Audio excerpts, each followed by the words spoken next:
वित्तीय बाजार के प्रकार। तो मैं बता दूं आपको, वित्तीय बाजार यहाँ पर दो प्रकार के हैं, पहला मुद्रा बाजार और दूसरा है पूंजी बाजार। तो इन्हीं को एक एक करके आगे विस्तार पूर्वक समझने वाले हैं। तो स्टार्ट करते हैं और सबसे पहले जान लेते हैं मुद्रा बाजार।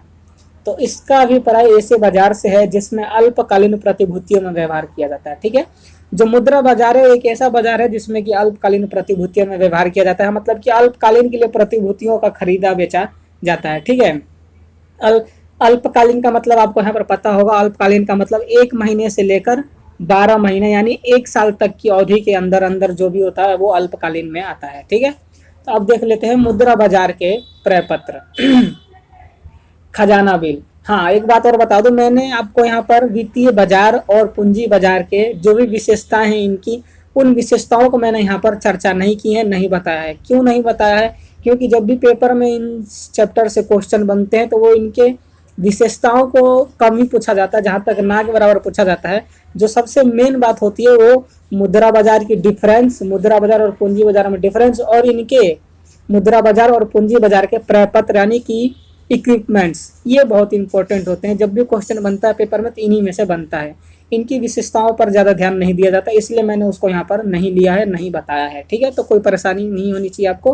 वो जो भी विशेषताएं इनकी वो सरल भाषा में है और आसान है, वो आप उसे खुद भी देखकर समझ सकते हैं। ठीक है, तो कंफ्यूज मत होइएगा कि मैंने विशेषताएं क्यों नहीं बताई। ठीक है, तो स्टार्ट करते हैं और मुद्रा बाजार के प्रपत्र यानी कि इक्विपमेंट्स देख लेते हैं। सबसे पहला है खजाना बिल।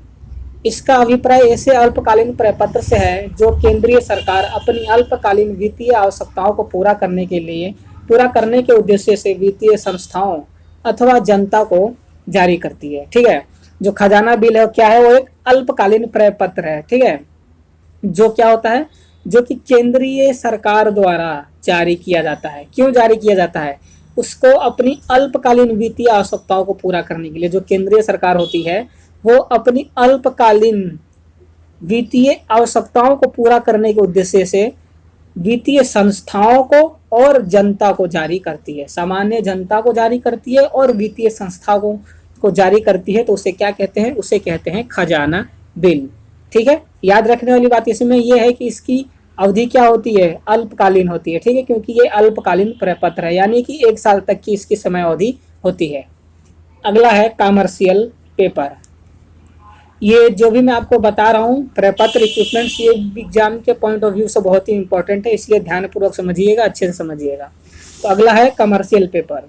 कमर्शियल पेपर ऐसे अल्पकालीन असुरक्षित प्रतिज्ञा पत्र होते हैं जो बहुत अच्छी साख वाली कंपनियों द्वारा अपनी अल्पकालीन मौसमी तथा कार्यशील पूंजी की आवश्यकताओं को पूरा करने के लिए जारी किए जाते हैं। ठीक है, कमर्शियल पेपर क्या होता है? तो कमर्शियल पेपर अल्पकालीन और असुरक्षित प्रतिज्ञा पत्र होता है। ठीक है, मतलब कि आपने अगर कमर्शियल पेपर इश्यू कर रखा है तो वो अल्पकालीन होगा, ये तो है ही, लेकिन वो असुरक्षित होगा, मतलब उसका भुगतान आपको कभी भी करना पड़ सकता है। इसलिए बहुत अच्छी साख वाली कंपनियां ही अपनी अल्पकालीन आवश्यकताओं को और मौसमी आवश्यकताओं या कार्यशील पूंजी की आवश्यकता हो, इसकी आवश्यकता को पूरा करने के लिए इसको जारी करते हैं। ठीक है, तो अगला देखते हैं। अगला क्या है? अगला है आपका मांग मुद्रा। मांग मुद्रा नाम से ही पता चल रहा है, मांग मुद्रा मतलब जब भी मांगो आपको मिल जाए, वो मांग मुद्रा कहलाती है। ठीक है, तो इसकी डेफिनेशन क्या है? इसका अभिप्राय ऐसे ऋण पत्र से है जिसका भुगतान ऋणी व ऋणदाता की इच्छा पर अल्प सूचना देकर किया जा सकता है।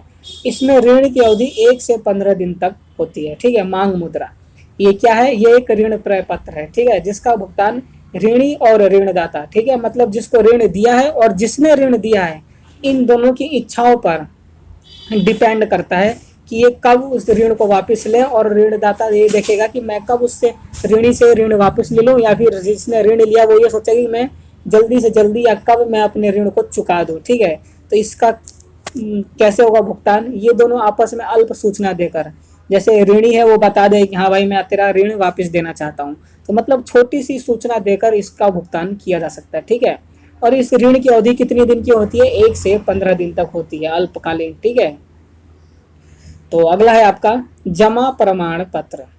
यह एक विनिमय साध्य प्रपत्र है जिसका एक निश्चित अवधि के बाद बेचान द्वारा हस्तांतरण किया जा सकता है।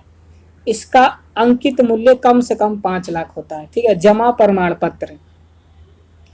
ठीक है, यह एक क्या होता है, यह एक विनिमय साध्य प्रपत्र होता है। ठीक है, विनिमय साध्य प्रपत्र यानी कि विनिमय सर्टिफिकेट भी बोल सकते हैं इसको, जिसका एक निश्चित अवधि के बाद ही हस्तांतरण किया जा सकता है, वो भी बेचान द्वारा। ठीक है, बेचान द्वारा किया जा सकता है। बेचान कोई जैसे बैंक होता है ना, अगर आपको चेक का वो कैश में कन्वर्ट करवाना है तो आपको बैंक में लेके जाना पड़ता है उसको कन्वर्ट करवाने के लिए। ठीक है, तो वैसे ही ये जो जमा प्रमाण पत्र होते हैं इसके लिए भी एक बेचान होता है। ठीक है, तो इसके पास लेके जाना पड़ता है इसका हस्तांतरण करने के लिए। ठीक है, जिसकी कि कम से कम फेस वैल्यू कितनी होती है, 5 लाख, मिनिमम 5 लाख की ये प्रमाण पत्र होते हैं। ठीक है, तो अगला है वाणिज्यिक बिल। यह एक विनिमय साध्य प्रपत्र है जिसे आसानी से हस्तांतरित किया जा सकता है। इसका प्रयोग उधार बिक्री के लिए वित्त व्यवस्था हेतु किया जाता है। विक्रेता बिल लिखता है और क्रेता स्वीकार करता है। क्रेता देय तिथि पर बिल का भुगतान कर देता है। इसकी समय अवधि 90 दिन होती है। अब जो वाणिज्यिक बिल है ये भी एक साध्य प्रपत्र है। ठीक है, मतलब कि विनिमय सर्टिफिकेट है, बोल सकते हैं, सर्टिफिकेट बोल सकते हैं। लेकिन क्या होता है कि इसको आसानी से हस्तांतरित किया जा सकता है, इसका भुगतान आसानी से किया जा सकता है। ठीक है, और इसका प्रयोग क्यों किया जाता है, तो इसका प्रयोग उधार बिक्री के लिए, ठीक है, और वित्त व्यवस्था के लिए किया जाता है।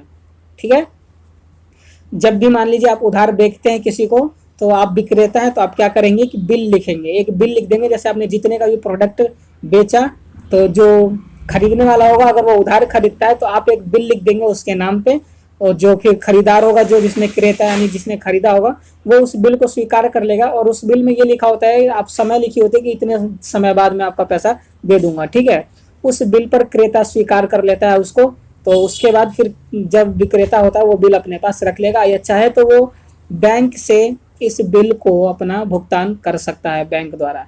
और फिर जब इसकी तिथि आएगी पे करने की, तो क्रेता है जो इसका भुगतान कर देगा, तो वो सीधा बैंक के पास जाता है।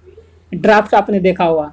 ठीक है, अगर आप किसी को देना चाहते हैं पैसे, जिसको भुगतान करना चाहते हैं, तो उसके नाम पे ड्राफ्ट बना के आप सेंड कर देते हैं, उसको भेज देते हैं, और वो क्या करता है, वो उस ड्राफ्ट को लेके बैंक में जाता है, देता है, और वो पैसे वहां से ले लेता है। तो सेम बस वही है ये, कि जैसे ही विक्रेता होता है वो क्रेता के नाम का एक बिल लिखता है, उसमें डेट लिख देता है किस डेट तक क्रेता उसको पैसे दे देगा। ठीक है, और वो बिल क्रेता स्वीकार कर लेता है कि ठीक है मैं इतने दिन बाद पैसे दे दूंगा। ठीक है, तो विक्रेता चाहे तो उस बिल का भुगतान करवा सकता है, किससे, बैंक से जाके वो इसका भुगतान करवा सकता है, मतलब पैसे बैंक से जाकर ले सकता है। वरना फिर उस डेट पे क्रेता उसको पैसे तो दे ही देगा। ठीक है, अगर ज़्यादा ज़रूरत है तो बैंक से जाकर उसका वो कैश करवा सकता है, कैश ले सकता है उसके उस मतलब बिल के बदले। तो और इसका क्या है, इसकी समय अवधि कितनी होती है, इसकी ज़्यादा से ज़्यादा समय अवधि 90 दिन होती है, यानी 3 महीने तक की इसकी वैलिडिटी होती है। ठीक है, तो आज की वीडियो में बस इतना ही। अगर आप हमारे चैनल से जुड़े रहना चाहते हैं तो हमारे चैनल को सब्सक्राइब कर लें, बेल आइकन को प्रेस कर लें, ताकि जब भी मैं वीडियो को अपलोड किया करूं तो उसका नोटिफिकेशन आप तक पहुंच सके।